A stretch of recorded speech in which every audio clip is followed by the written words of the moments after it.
Horas, bersama Guru Tambunan lagi. Kali ini kita membicarakan tentang adat Batak bila baru saja mendapatkan anak yang baru lahir, terutama anak laki-laki ya. Biasanya orang Batak itu menghentakkan kakinya ke lantai 3 kali tanpa alas kaki ini ya.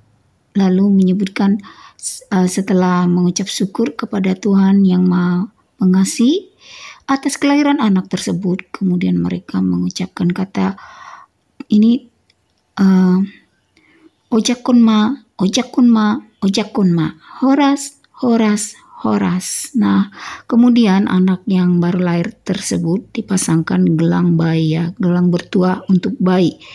Nah, kalau gelang ini tidak ada, kamu temukan dijual biasanya ada ya di tempat penjual rempah-rempah obat atau pulungan ya. Nah, kalau biasanya ada di situ. Kalau mungkin tidak ada yang menjual seperti itu di kampungmu, ya pasti adalah. Biasanya dia itu ada di pekan-pekan ya, atau di pasar gitu ya. Kalau memang pas lagi nggak ada, bisa ambilkan jarango, tusuklah jarango tersebut, masukkan benang. Biasanya ini diikatkan ke bajunya si anaknya, di balik bajunya si anak. Dan ternyata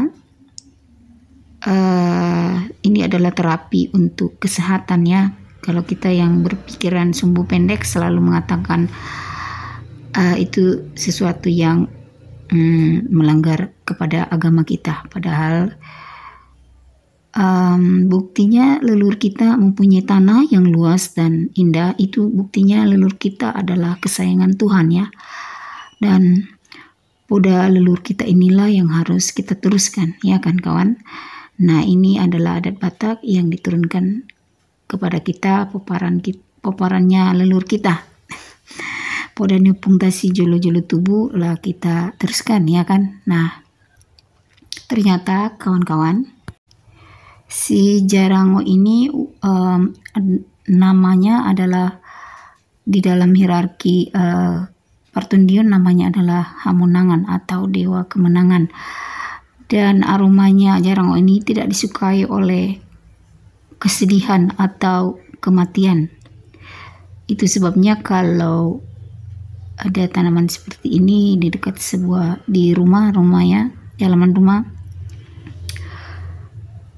ruh yang gelap, yang cahayanya rendah, dia tidak suka datang. Apalagi bigusi merah itu tidak suka mencium bau jarango ini. Nah, demikianlah podanya pungtasi jolo-jolo tubuh ini saya sampaikan kepada kita teman semuanya ya. Horas, horas, horas.